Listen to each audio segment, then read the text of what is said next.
हाय, नमस्कार दोस्तों।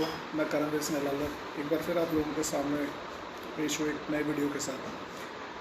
आज का जो हमारा वीडियो है जिसके बारे में मैंने बोलने का सोचा, आप लोगों से शेयर करने का सोचा, वो वीडियो कल एक न्यूज़ आई थी हमारे आरबीआई की तरफ से। एक आरबीआई में एक आरटीआई लगी थी डिफ़ॉल्टर्स के रिगार्डिंग, और उसका जो कल रिप्लाई आया, जो कल से सारे न्यूज़ चैनल में, सारी मीडिया के अंदर वो न्यूज़ आ रही है कि गवर्नमेंट ने, आरबीआई ने 50 डिफ़ॉल्टर्स का, जो विलफुल डिफ़ॉल्टर वो डिफ़ॉल्टर होते हैं जो जानबूझ के फ्रॉड किया, जानबूझ के फ्रॉड के इंटेंशन से वो पैसा उन्होंने बैंकों से लिया और वापस नहीं किया। सरकार ने ऐसे 50 डिफ़ॉल्टर्स का 68,607 करोड़ रुपया, 68,607 करोड़ रुपीस का लोन माफ़ कर दिया है। ये आरटीआई एक लगी थी आरबीआई में, उस आरटीआई के जो जवाब आया उसमें इस इन्फॉर्मेशन का खुलासा हुआ।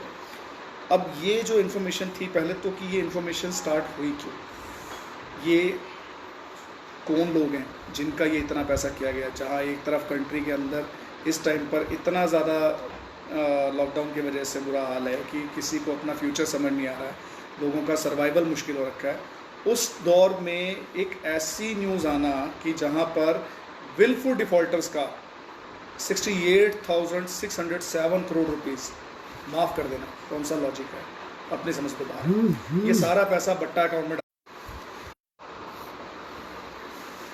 सॉरी कुछ डिस्टर्बेंस आ गई थी वीडियो के बीच में, इसलिए इसको दोबारा से कर रहे हैं। तो ये सारे का सारा जो था ये बट्टा अकाउंट में डाल दिया गया। इसकी शुरुआत कहाँ से हुई? 16 फरवरी को राहुल गांधी ने पार्लियामेंट के अंदर हमारी फाइनेंस मिनिस्टर निर्मला सीतारमण से और finance cabinet minister Anurag Thakur से इसके बारे में इंफॉर्मेशन मांगी, जो उन्होंने डिनाई कर दी। उन्होंने 2015 की सुप्रीम कोर्ट की गाइडलाइन के हवाले से इस इंफॉर्मेशन को शेयर करने के बारे में मना कर दिया, जिसके बाद की ये आरटीआई लगाई गई। और इस आरटीआई का जो जवाब आया तो वो चौंकाने वाला था। इसमें 30 सितंबर 2019 तक के जो इनके लोन की क्रेडिबिलिटी खड़ी थी, जो आउटस्टैंडिंग खड़ी थी विलफुल लोन्स की, वो माफ़ कर दी गई है। 50 मेजर डिफ़ॉल्टर्स इस कैटेगरी में है। एंड सबसे ज़्यादा जो सरप्राइज़ मुझे लगा कि इस कैटेगरी में जो नाम है वो ऐसे नाम है जिनको मतलब कि सारी दुनिया में जिनका ढिढोरा पिटा हुआ। सबसे टॉप पर जो बंदा है जिसका सबसे ज़्यादा लोन माफ़ किया गया है, इस चीज़ के बीच में बट्टा अकाउंट में डाला गया है, वो है मेहुल चौकसी। जी हाँ, वही मेहुल चौकसी, डायमंड मर्चेंट, जिसको इतनी बार हम लोग न्यूज़ में देख चुके हैं। गवर्नमेंट बोलती है कि हम इनको वापस लेकर आएंगे और वो अपनी लाइव ज़िंदगी जी रहे हैं। मेहुल चौकसी की पहली company Gitanjali limited, Gitanjali gem limited करके कंपनी है, जिसका 5,492 करोड़ 5,492 करोड़ का लोन था जो माफ़ कर दिया गया। दूसरी उसकी कंपनी थी जिसका 1447 करोड़ का, यानी कि 1447 करोड़ का लोन, वो भी माफ़ कर दिया गया। फिर उसकी एक और कंपनी आती है नक्षत्र ब्रांड्स लिमिटेड, जिसका कि 1109 करोड़ यानी कि 1109 करोड़ का लोन था, आउटस्टैंडिंग लोन था जो रीपे नहीं हुआ, उसको भी माफ़ कर दिया गया। तो टोटल इन भाई साहब को सरकार ने ऐसे रियायत दी कि इनका 8,048 करोड़ रुपए का लोन माफ़ कर दिया गया। भाई हमारे भी लोन हैं, हमारी भी EMIs हैं, हम लोग भी सरकार को टाइमली पे करते हैं, उसके बावजूद हमें तो कभी कोई रिबेट नहीं मिलती। हमें तो होम लोन की अगर इंटरेस्ट भी कम करवाना है, अगर बैंक ने चेंज भी कर दिया तो जाके रिक्वेस्ट देनी पड़ती है। लेकिन ये भाई साहब महान है भाई, 8,048 करोड़ 8,048 करोड़ रुपीज़ का इन भाई साहब का डिफ़ॉल्ट लोन माफ़ कर दिया गया। इसी कैटेगरी में सेकेंड नंबर पर एक और इंसान आते हैं जिनका नाम है mister Jatin Mehta. Winsome diamonds jewellery करके इनकी कंपनी है, जिसका 4,076 करोड़ रुपए का लोन माफ़ कर दिया गया। जियो मोदी जी जियो। इसके बाद कानपुर की एक कंपनी है रोटोमेक ग्लोबल, जो कि कोठारी ग्रुप्स की कंपनी है, 2,000 करोड़ का लोन, उसका भी डिफ़ॉल्ट माफ़ कर दिया गया। अगेन एक और बिग गन शॉट, बड़े बड़े बिजनेस टाइकून, बड़े घराने जो इस कंट्री की GDP में सबसे बड़ा अपना नाम रखते हैं, सबसे ज़्यादा काम रखते हैं, सबसे ज़्यादा दाम रखते हैं, इन लोगों के लोग। उसके बाद हमारे बाबा रामदेव 25 करोड़ रुपए दिए थे, और उसके बाद आटे का रेट 330 से 375 रुपये बढ़ाया था। बाबा जी की भी एक कंपनी है जिसका नाम है रुचि सोया इंडस्ट्रीज़, जो साथ में बालकृष्ण जी भी हैं, उनकी भी है। इस कंपनी का भी डिफ़ॉल्ट लोन 2212 करोड़ रुपए का डिफ़ॉल्ट लोन माफ़ कर दिया गया।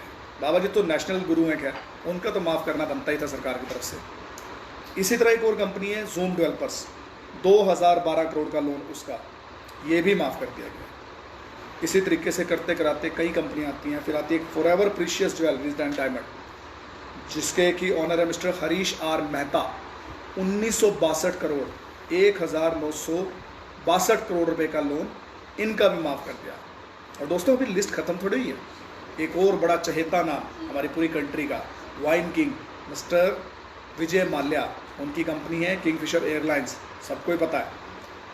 किंगफिशर एयरलाइन के ऊपर भी 1943 करोड़ 1943 करोड़ का आउटस्टैंडिंग लोन था, जिसको कि अगेन आरबीआई ने बट्टा अकाउंट में डाल के माफ़ कर दिया, ख़त्म कर दिया। बड़ी बड़ी बातें सुनती, मेहुल चोकसी को इंडिया लाएंगे, आपके विजय माल्या को इंडिया लाएंगे, पैसा वसूल करेंगे। तो गवर्नमेंट ने टोटल 68,607 करोड़ रुपीज़ के कर्जे इनके माफ़ कर दिए। अब आप कह रहे हैं कि मैं ये जो फिगर बोल रहा हूँ फेक है, बहुत सारे लोग बोलेंगे कि नहीं जी ये तो बदनाम करने की साजिश है।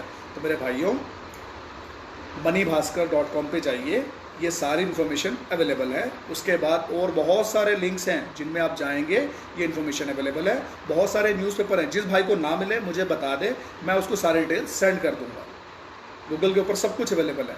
तो भाइयों सरकार ने, आपको याद होगा लॉकडाउन के टाइम में पहली घोषणा की थी राहत पैकेज, जिसमें गवर्नमेंट ने कितने का राहत पैकेज डिक्लेयर किया था? 135 करोड़ की पॉपुलेशन के लिए 50,000 करोड़ का। 135 करोड़ की पॉपुलेशन के लिए 50,000 करोड़ का राहत पैकेज गवर्नमेंट की तरफ से डिक्लेयर होता है। और 50 डिफॉल्टर्स के लिए 68,607 करोड़ रुपए के लोन, विलफुल लोन माफ़ कर दिए जाते हैं। 135 करोड़ लोगों के लिए 50,000 करोड़ और 50 लोगों के लिए 68,607 करोड़ लोग। मैं किसी गवर्नमेंट के ऊपर कोई कमेंट नहीं, सोचने लायक बात है, खुद से सोचने लायक बात है। अच्छा, इस बिटवीन एक तरफ सरकार ये कर रही थी, दूसरी तरफ एक और आंकड़ों पे मेरी नज़र पड़ी ये रिसर्च करते करते, जिसमें कि 8,20,000 लोगों ने अपने पीएफ अकाउंट से 3,243.17 करोड़ रुपए निकाले। पीएफ अकाउंट, ये भाई साहब अकाउंट वो अकाउंट है जहां लोग अपनी सेविंग करते हैं, अपना पेट काट काट के पैसे रखते हैं ताकि अपने बुढ़ापे में आकर उस पैसे से अपनी लाइफ को जी सकें। लेकिन इन लोगों को उस अकाउंट में से पैसे निकालने पड़े। क्यों? लॉकडाउन की वजह से, क्योंकि सोर्स ऑफ इनकम बंद हो रखे हैं, तो सर्वाइवल करने के लिए कुछ तो करना। और ये सब पीपीएफ अकाउंट में पैसा रखने वाले मिडिल क्लास लोग, जो कि अपना पेट काट काट के उसमें पैसा रखते हैं। अब इन लोगों ने अपने ही अकाउंट से 3,243 करोड़ रुपए निकाले, 8,20,000 लोगों ने, और वहाँ 50 लोगों ने 68,607 करोड़ रुपए गबन कर लिए, खा लिए बैंकों में, जिस पे कोई भी सरकार का रिएक्शन, बस शांत। हमारे फाइनेंस मिनिस्टर के पास इसका जवाब नहीं है, हमारे कैबिनेट फाइनेंस मिनिस्टर के पास इसका जवाब नहीं है। मोदी जी तो खैर बिजी हैं कोरोना में, उनके पास तो टाइम होगा ही नहीं अभी भी। फ्यूचर में पता नहीं इसके ऊपर कुछ टिप्पणी उनकी तरफ से आएगी नहीं आएगी। लेकिन हाँ, मेरे इस वीडियो के बाद बहुत सारे लोगों के मुझे ज़रूर कमेंट आएंगे कि मैं देशद्रोही हूँ, मैं मोदी जी के खिलाफ बोल रहा हूँ या मैं किसी के खिलाफ बोल रहा हूँ। भाई मैं किसी के खिलाफ नहीं बोल रहा हूँ, लेकिन जो आंकड़े हैं, जो आई है, वो सच न्यूज़ है, जिसको मैं सिर्फ डिस्क्राइब कर रहा हूँ, किसी से कोई बैर नहीं है। लेकिन इस सारी न्यूज़ ने बड़ा दिल से अंदर तक झकझोर के रख दिया है कि क्या पूरी कंट्री में 135 करोड़ लोगों के ऊपर ये 50, 100, 200, 250 जो भी बड़े घराने हैं, यही लोग हमेशा रहेंगे? सरकार की पॉलिसीज़ हमारे लिए अलग और उनके लिए अलग क्यों? एक मजबूरी में फंसा इंसान अगर उसकी EMIs वो टाइम से नहीं दे पा रहा है, तो मैंने बहुत सारे लोग देखे हैं कि जिनके साथ बैंकों की जो कंडीशंस हैं इतनी ज़्यादा हार्ड है कि वो उसकी मजबूरी को समझने का नाम भी नहीं लेते। वहीं ये लोग विलफुल डिफ़ॉल्टर, आपने बहुत सारे वीडियो देखे होंगे मेहुल चोकसी के, विजय माल्या के, ये लोग फॉरेन में ओवरसीज़ के अंदर इंजॉय कर रहे हैं। बार बार बोला जाता है कि इनको वापस लाया जाएगा, वापस लाया जाएगा, अभी तक तो आए नहीं। 2020 आ गया, हाँ ये जरूर आ गया कि इनके 68,607 करोड़ रुपए माफ़ कर दिए गए। जब तक इनको इंडिया लाया जाएगा तब तक इनके बाकी के लोन भी डिफ़ॉल्ट ख़त्म कर दिए जाएंगे। विजय माल्या जी उस दिन बोल रहे थे मैं तो पैसा देने को तैयार हूँ। अरे भैया देने की जरूरत ही क्या है, सरकार ने माफ़ कर दिया, 1943 करोड़ तो माइनस हो ही गया, ये तो देने की जरूरत ही नहीं है, ये तो बट्टा अकाउंट में डाल दिया गवर्नमेंट ने। तो दोस्तों थोड़ा सा, मैं किसी के बारे में पिन पॉइंट नहीं कर रहा हूँ, लेकिन हाँ कंसर्न हूँ कि इस कंट्री में, जिस कंट्री में 135 करोड़ की पॉपुलेशन है, लॉकडाउन के बाद हालात बहुत ज़्यादा ख़राब हैं, आगे फ्यूचर का पता नहीं है, कई इंडस्ट्रीज़ ऑलमोस्ट तबाह होने की कगार पर है। कई इंडस्ट्रीज़ की ये हालत है कि लॉकडाउन खुल भी जाएगा तो भी वो इंडस्ट्री सर्वाइव नहीं कर पाएंगे। लाइक आपकी टूरिज़्म इंडस्ट्री, आपकी एंटरटेनमेंट इंडस्ट्री, आपकी फूड इंडस्ट्री, रेस्टोरेंट्स, इनका सर्वाइवल खतरे पर है। फाइनेंशियल इंडस्ट्री के अंदर भी अगर मैं बात करूं, गवर्नमेंट ने अभी अनाउंस किया था कि भैया हम NBFCs को फंडिंग दे रहे हैं, 50,000 करोड़ की फंडिंग की, रेपो रेट भी डाउन की, लेकिन उसका इम्पैक्ट अभी तक दिखना शुरू नहीं हुआ है, क्योंकि बैंक पैसा अभी जो कंडीशंस रख रहे हैं सामने या जिस तरीके से कर रहे हैं वो चीज़ ईजी नहीं है और हर बंदे के लिए नहीं है। हर बंदे के फाइनेंशियल पेपर्स इतने स्ट्रांग नहीं है इतना दें। हाँ इन लोगों के स्ट्रांग, ये जितने मर्जी डिफ़ॉल्ट करें, इनके फाइनेंशियल पेपर तब भी स्ट्रांग, इनको तब भी बैंक दोबारा लोन देगा।